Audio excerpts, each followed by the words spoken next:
Bismillahirrahmanirrahim. Assalamualaikum warahmatullahi wabarakatuh. Alhamdulillahi wa kafa. Wassalatu wassalamu ala nabiyyina al-mustafa wa ala alihi wa ashabihi wa man sara ala nahjihi waqtafa atharu ila yaumiddin, amma ba'du. Ummatal Islam, kaum muslimin dan muslimah rahimani wa rahimakumullah. Pada kesempatan ini kembali kita ingin menjawab pertanyaan yang masuk dari jamaah kita. Kali ini datang dari jamaah kita yang ada di Bandung.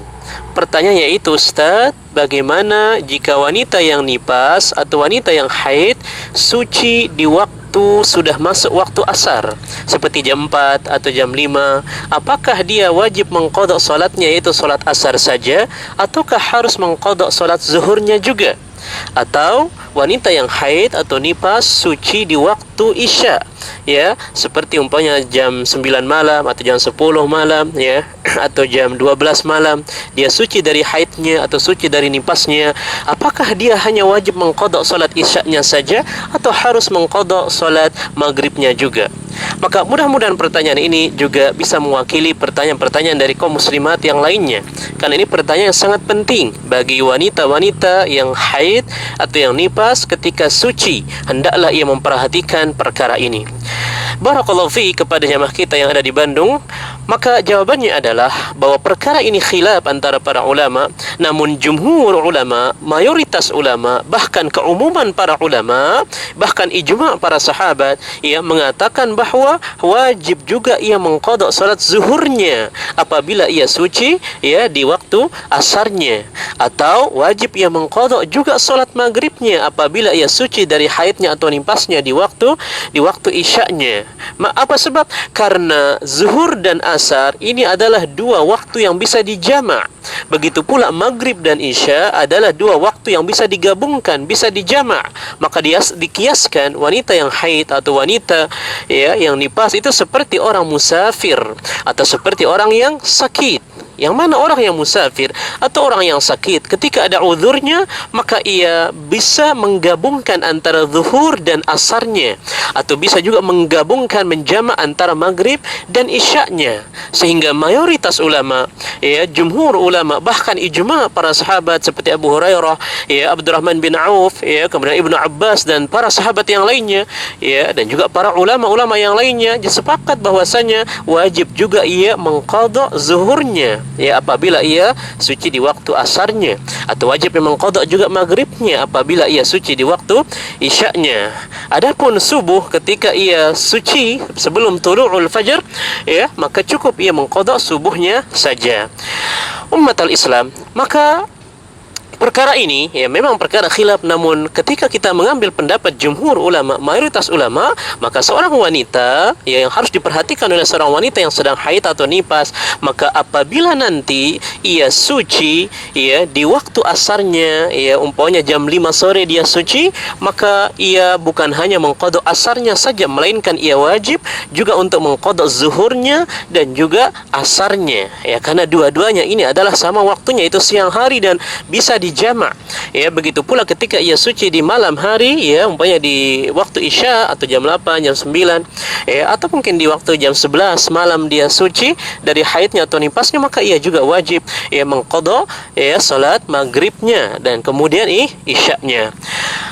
Ibnu Qudamah juga menyebutkan dalam kitabnya Al-Mughni bahwasanya, ya, idza taharat, ya, al-haid awin nifas, ya, apabila orang wanita yang haid atau nipas suci, ya, di waktu asar, maka ia wajib mengqadha zuhur dan asarnya, dan apabila ia suci di waktu isya, maka ia wajib mengqadha, ya, maghrib dan isyaknya. Begitu pula di kitab Majmu' Fatawa, ya, Syekh bin Baz juga berpendapat demikian, ya, dan juga banyak para ulama berpendapat, ya, demikian.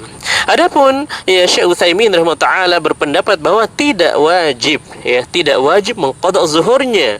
Kenapa? Karena dia hanya mengqadha mana yang ma'dzurnya saja. Adapun yang zuhur, maka tentu dia masih dalam kondisi haid, ya, belum suci, dan wanita yang haid haram untuk melakukan salat. Apabila ia suci di asarnya, kata Syekh Utsaimin, maka cukup ia mengqadha asarnya saja, tidak wajib mengqadha zuhurnya. Yang beliau berdalil dalil bahwasanya Rasulullah bersabda, man adraka raka'atan minas shalah faqad adraka as-shalah. Barang siapa yang mendapati satu ruku, satu ruku, man adraka raka'atan minas shalah, siapa yang mendapatkan satu rakaat dari suatu salat, maka sudah termasuk dia mendapati salat. Artinya apabila ketika ia haid kemudian suci di waktu asar, dan di waktu asar itu umpamanya orang sudah azan, orang sudah azan, dan diperkirakan setelah ketika azan itu, ketika diumpamakan ketika sudah masuk waktu asar kemudian ia salat satu rakaat, maka waktu kadar satu rakaat itu kemudian ia suci,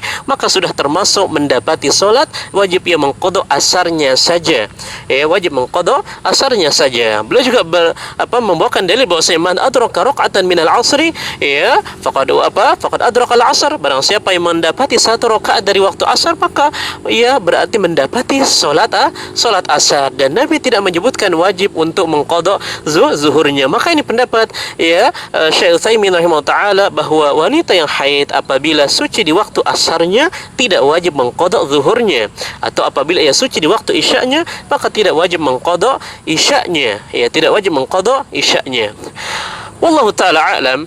Kalau kita melihat pendapat jumhur ulama, maka itu yang lebih kuat. Namun apabila seorang wanita umpamanya ketika suci di waktu asar dan dia hanya mengerjakan asar saja, maka tidak masalah, tidak mengapa. Tapi afdolnya adalah apabila ia mengerjakan zuhur dan asar, maka ini lebih afdol, karena sesuai dengan ijma' para sahabat dan juga pendapat mayoritas ulama, jumhur ulama, maka itu lebih selamat dan lebih afdol. Ketika ia haid kemudian suci di waktu asar, maka hendaklah ia juga mengqadha zuhurnya dan juga asarnya. Maka ini pendapat yang lebih sahih dan yang lebih rajih dan yang lebih selamat, wallahu taala a'lam. Maka ini jawaban yang bisa kami sampaikan pada kesempatan ini. Jadi kesimpulannya adalah perkara ini perkara khilaf, namun mayoritas ulama bahkan ijma' para sahabat menyebutkan bahwa wajib juga ia mengqadha waktu zuhurnya juga, mengqadha waktu